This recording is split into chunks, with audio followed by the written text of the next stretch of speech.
बिस्मिल्लाहिर्रहमानिर्रहीम। नाज़रीन अस्सलाम वालेकुम, मैं हूँ इमरान वसीम। नाज़रीन आज 12 जुलाई है, दिन है पीर का और साल 2021। आज के इस व्लॉग में 3 बड़ी अहम ख़बरों की जो तफसीलात हैं वो आप नाज़रीन के साथ शेयर करेंगे। आज की हमारी पहली खबर है मरियम नवाज़ के हवाले से। मुस्लिम लीग नवाज़ की नायब सदर मरियम नवाज़ ने आज आज़ाद कश्मीर की वादी लीपा में खिताब किया और आज के मरियम नवाज़ के इस खिताब में एक वेरिएशन देखने को मिली है, एक तब्दीली देखने को मिली है। मरियम नवाज़ के आज के खिताब में क्या वेरिएशन देखने को मिली और इस तब्दीली का मकसद क्या हो सकता है, ये डिटेल आज के इस व्लॉग में आप नाज़रीन के साथ शेयर करेंगे। दूसरी आज की हमारी खबर यह है कि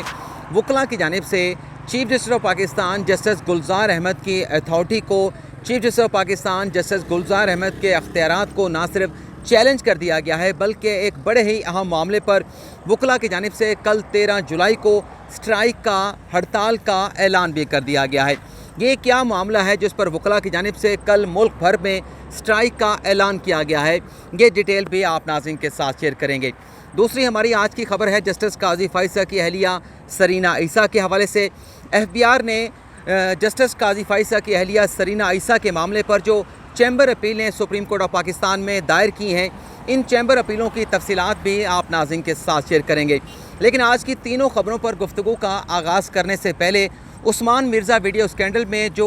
एक बड़ी अहम पेशरफ्त हुई है, पुलिस की जानिब से एक और मुलज़म को गिरफ़्तार कर लिया गया है और एक और मुलज़म की गिरफ़्तारी के बाद इस स्कैंडल में मुलज़मान जो गिरफ़्तार हो चुके हैं उनकी तादाद 6 हो चुकी है। लेकिन इसके साथ साथ एक और बड़ी अहम डेवलपमेंट ये हुई है कि वो मोबाइल फ़ोन जिसके ज़रिए उस कपल का, जिसे उस्मान मिर्ज़ा और उनके साथियों की जानिब से हरासा किया गया था, तशद्दुद किया गया था, जिनसी तौर पे हरासा किया गया था, वो मोबाइल फ़ोन भी पुलिस की जानिब से रिकवर कर लिया गया है। और पुलिस की जानिब से आज जो प्रेस कॉन्फ्रेंस की गई है SSP ऑपरेशन की जानिब से, उसमें मज़ीद ये बताया गया है कि 6 मुलज़मान को तो हमने गिरफ़्तार कर लिया है, लेकिन मज़ीद 2 ऐसे मुलज़मान हैं जिसकी गिरफ़्तारी अभी भी इस्लामाबाद पुलिस को मतलूब है। और इस बात की उम्मीद का इजहार किया गया इस्लामाबाद पुलिस की जानिब से कि 2 जो मज़ीद मफरूर मुलज़मान हैं उन्हें भी जल्द जो है वो पुलिस की जानिब से गिरफ़्तार कर लिया जाएगा। ये एक बड़ी अहम पेशरफ्त हुई थी उस्मान मिर्ज़ा वीडियो स्कैंडल में, तो ये मैं आप नाज़रीन के साथ शेयर करना चाह रहा था। अब हम आज की जो ख़बरें हैं उस पर गुफ्तगू का आगाज़ करते हैं कि मरियम नवाज़ ने आज आज़ाद कश्मीर की वादी लीपा में जो खिताब किया है उसमें किस किस्म की वेरिएशन और किस किस्म की तब्दीली देखने को मिली है। मरियम नवाज़ ने नाज़रीन आज जो खिताब किया, इसमें मरियम नवाज़ का पहले मैं खिताब आप नाज़रीन को पढ़ के सुना देता हूँ। मरियम नवाज़ ने यह कहा, बल्कि कश्मीरियों के हवाले से जो बात है वो मैं आपको बता देता हूँ। मरियम नवाज़ ने कहा कि कश्मीर के बासियों का रिस्क वफाक के हाथ में नहीं बल्कि अल्लाह के हाथ में है। अगर आपको बजट मिलता है वफाक की तरफ से तो वो कोई भीख नहीं बल्कि कश्मीरियों का हक है। कश्मीरियों से कोई उनका हक छीन ले और नवाज शरीफ और मरियम नवाज़ बैठ कर देखते रहें, ये नहीं हो सकता। ये जो बयानिया आज मरियम नवाज़ की जानिब से तराशा गया है, इसका बज़ाहिर मकसद ये नज़र आ रहा है, इसमें मज़ीद भी कुछ बातें हैं वो भी आगे चल के मैं आप नाज़रीन के साथ शेयर करूँगा, क्योंकि आम तौर पर ये देखा गया है आज़ाद कश्मीर के इंतखाबात में और गिलगित बिल्तिस्तान के इंतखाबात में कि वहाँ के जो अवाम है, जब भी वहाँ पर आम इंतखाबात होते हैं, जनरल इलेक्शन होते हैं हर 5 साल के बाद, तो वहाँ की अवाम जो है वो सबसे पहले ये देखते हैं कि इस वक्त इस्लामाबाद में किस सियासी जमात की हुकूमत है। अगर नून लीग की हुकूमत हो तो गिलगित बिल्तिस्तान और आज़ाद कश्मीर की आवाम जो है वो मुस्लिम लीग नवाज़ के साथ जाएंगे। अगर पाकिस्तान पीपल्स पार्टी की हुकूमत हो तो GB और आज़ाद कश्मीर की आवाम जो है वो पाकिस्तान पीपल्स पार्टी को वोट करते हैं, उनकी हुकूमत जो है वो आज़ाद कश्मीर में आ जाती है। इसकी मिसाल मौजूद है 2008 और 2008 से लेके जो 2013 तक वफाक में पाकिस्तान पीपल्स पार्टी की हुकूमत थी। तो इस दौरान जो 2011 में इलेक्शन हुए थे तो उसमें पाकिस्तान पीपल्स पार्टी ने आज़ाद कश्मीर में अपनी हुकूमत बनाई थी। इसी तरह से 2016 में वफाक में मुस्लिम लीग नवाज़ की हुकूमत थी और 2016 में जब आज़ाद कश्मीर में इंतखाबात हुए तो आज़ाद कश्मीर में अवाम की जानिब से मुस्लिम लीग नवाज़ को मुंतखब किया गया। और अब लगता यह है कि पाकिस्तान तहरीक इंसाफ की बारी है और अवाम जो है आज़ाद कश्मीर की GB की अवाम की तरह पाकिस्तान तहरीक इंसाफ के साथ जाएंगे, क्योंकि फ़ंड्स का बड़ा इशू होता है। GB का एरिया हो या आज़ाद कश्मीर का इलाका हो, इन दोनों इलाकों को जो फ़ंड दिए जाते हैं वो वफाक की हुकूमत की जानिब से, वफाक की जानिब से दिए जाते हैं। तो आज जो मरियम नवाज़ के इस बयान में तब्दीली देखी गई है उसमें आज़ाद कश्मीर की आवाम से कहा गया है, ये कहने की कोशिश की गई है कि आप सिर्फ इस बात को जहन में रख के पाकिस्तान तहरीक इंसाफ को वोट ना करें कि इस्लामाबाद में चूँकि पाकिस्तान तहरीक इंसाफ की हुकूमत है, वो आपको फ़ंड देंगे। तो मरीम नवाज़ जो है वो ये कहने की कोशिश कर रही थी, बल्कि ये समझाने की कोशिश कर रही थी कि जो वफाक से आपको फ़ंड मिलते हैं वो आपका हक़ है, वो आपका हक़ जो है वो कोई भी आपसे नहीं छीन सकता। तो मरीम नवाज़ को शायद ये चीज़ समझ आ गई है कि आज़ाद कश्मीर के इलेक्शन में चाहे जितनी भी कैंपेन चला लें, क्योंकि वो पिछले काफ़ी दिनों से आज़ाद कश्मीर में मौजूद हैं और मैंने बाबर अब्बासी के साथ जो प्रोग्राम किया था उसमें भी मैंने इस बात की पेशनगोई की थी कि जिस तरह से GB में हुआ था, GB के अवाम पाकिस्तान तहरीक इंसाफ के साथ गए थे, वफाकी हुकूमत के साथ गए थे। यहाँ पर भी इस बात का इम्कान मौजूद है कि आज़ाद कश्मीर के अवाम जो है वो पाकिस्तान तहरीक इंसाफ को वोट करेंगे और पहली मरतबा इस बात का इम्कान मौजूद है कि आज़ाद कश्मीर में पाकिस्तान तहरीक इंसाफ की हुकूमत जो है वो मारज़ वजूद में आएगी या उनकी हुकूमत का जो है वो हुकूमत जो है इक़्तिदार में आएगी। दूसरा जो बयान में तब्दीली देखी गई, आम तौर पे मरीम नवाज़ को कहा जाता है कि फ़ौज की बहुत बड़ी नाकत है, लेकिन आज मरीम नवाज़ ने आज़ाद कश्मीर की वादी लीपा में खिताब करते हुए पाक फ़ौज के साथ अपनी ख़ास मोहब्बत का इजहार भी किया। और मरीम नवाज़ ने ये कहा कि आज के खिताब में उन्होंने कहा कि पाक फ़ौज की सिपाहियों से मोहब्बत का इजहार किया मरीम नवाज़ ने और कहा कि जब मैं नीलम वैली और लीपा वैली में दाखिल हुई तो जगह जगह मुझे पाक फ़ौज के जवान नज़र आए जो दुश्मन से हमारी हिफाजत करते हैं। मेरा एक बेटा है जिसका नाम मोहम्मद जुनैद है और यहाँ पर पाक फ़ौज की वर्दी में मलबूस हर जवान में मुझे अपना बेटा जुनैद नज़र आया। यहाँ पर फ़ोन के सिग्नल नहीं आते और पाक फ़ौज के जवान अपने घरों से दूर वतन की हिफाजत के लिए ड्यूटी जो है वो कर रहे हैं और वर्दी में मलबूस पाक फ़ौज के जवानों पर बहुत प्यार आया और मैंने भी उनको सलाम किया और उनकी अक्सरियत ने भी मुझे सलूट किया। तो आज ये भी तब्दीली देखने को मिली कि पाक फ़ौज के जवानों के साथ मरीम नवाज़ ने अपनी ख़ास मोहब्बत का इजहार किया और यहाँ तक कहा गया कि पाक फ़ौज के जवानों में मुझे अपना बेटा मोहम्मद जुनैद जो है वो नज़र आता है। दूसरी आज की हमारी ख़बर कि चीफ जस्टिस ऑफ पाकिस्तान और वकला के दरमियान क्या जो है वो मामला है जिस पर वकला की जानिब से कल मुल्क भर में स्ट्राइक का ऐलान कर दिया गया है। कल नाज़रीन 13 जुलाई को जजेस अपॉइंटमेंट के हवाले से जुडिशल कमीशन का इजलास होने जा रहा है। इस जुडिशल कमीशन के इजलास में सुप्रीम कोर्ट में जो 2 जजेस की असामियाँ खाली हैं उन असामियों पर 2 नामों पर गौर किया जाएगा जजेस को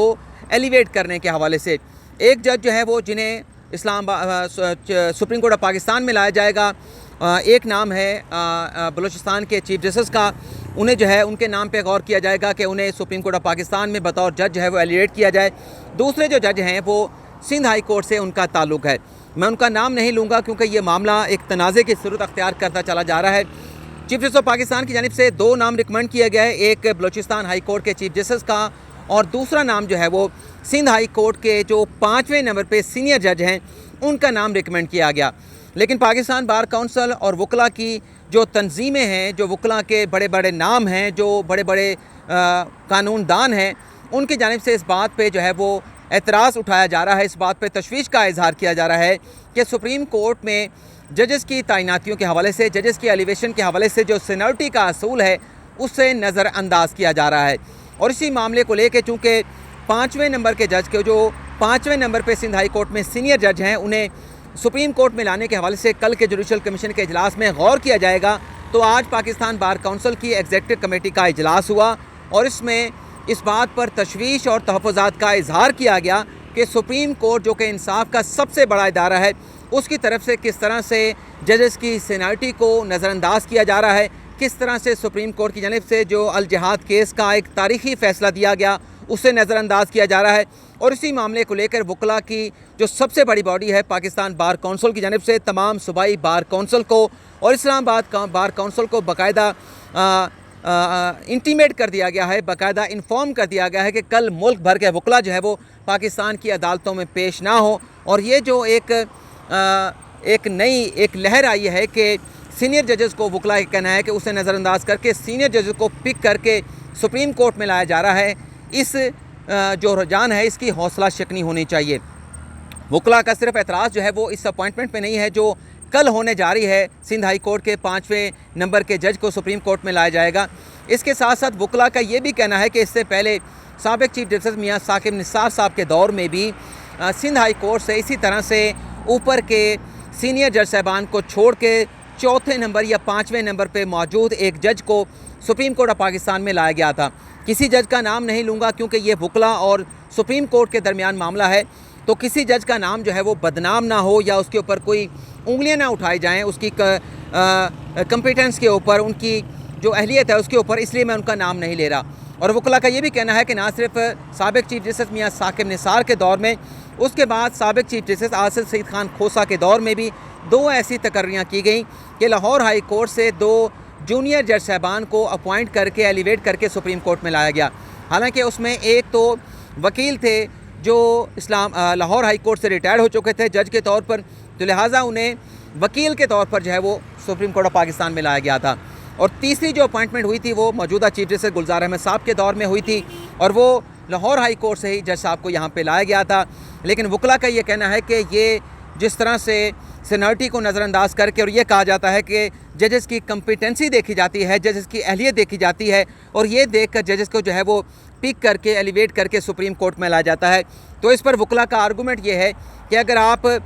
सिंध हाई कोर्ट के 4 जजेस को नज़रअंदाज करेंगे और ये कहेंगे कि हमने कम्पिटेंस देखनी है, हमने अहलियत देखनी है, हमने काबिलियत देखनी है, तो फिर वो लोग जिनके केसेस उन 4 जजेस के सामने रखेंगे, जिन्हें लगेंगे समाअत के लिए मुकर्रर होंगे, जिन्हें आप नज़रअंदाज करके 5वें नंबर के जज को एलिवेट करके सुप्रीम कोर्ट में लाएंगे, तो उनके फ़ैसलों की हैसियत क्या होगी। जिन लोगों के केसेस, जिन साइलिन के केसेस उनके सामने रखेंगे, उन साइलिन का, उन जजेस पर एतमाद का क्या आलम होगा। तो ये आर्गूमेंट भी वकला की जानिब से दिया जाता है। लेकिन बहरहाल पाकिस्तान बार काउंसिल ने जो कॉल दी है उस पर देखते हैं कि कल वकला कितना जो है वो अमल दरामद यकीनी बनाते हैं। तीसरा जो मैंने बताया था कि जस्टिस काजी फाइसा की अहलिया सरीना ईसा के मामले पर FBR की जानिब से जो चैम्बर अपीलें सुप्रीम कोर्ट ऑफ पाकिस्तान में दायर की गई हैं, इन चैम्बर अपीलों में FBR की जानिब से ये मुद्दा उठाया गया है कि ये जो नज़रसानी की दरख्वास्तों पर सुप्रीम कोर्ट के सराह की जानिब से एतराज़ात लगाए गए हैं, इन एतराज़ात का कोई जवाज़ नहीं था। कुछ एतराज़ तो FBR की जानिब से रिमूव कर दिए गए हैं, लेकिन बाकी के जो एतराज़ात हैं जिन्हें रिमूव नहीं किया गया FBR की जानिब से, उस पर FBR का मौक़िफ़ ये है कि ये बिला जवाज़ हैं, ये एतराज़ात गैर कानूनी हैं, गैर आइनी हैं और इस किस्म के एतराज़ लगाने का सुप्रीम कोर्ट के रजिस्ट्रार ऑफिस के पास किसी किस्म का अख्तियार नहीं है। और इस दरख्वास्त में मुद्दा ये उठाया गया है कि ये जो एतराज़ात हैं रजिस्ट्रार ऑफिस के, इन्हें रिमूव किया जाए और एतराज़ात रिमूव करने के बाद जो नज़रसानी की दरख्वास्त है, जो क्यूरेटिव रिव्यू पिटीशन है, उसे समाअत के लिए लार्जर बेंच के सामने मुकर्रर किया जाए। और इसमें FBR का ये मौक़िफ़ भी है कि जब ये मामला इंक्वायरी के लिए FBR को भेजा गया था तो FBR की इंक्वायरी में ये बात सामने आई कि वो पैसा जिसके ज़रिए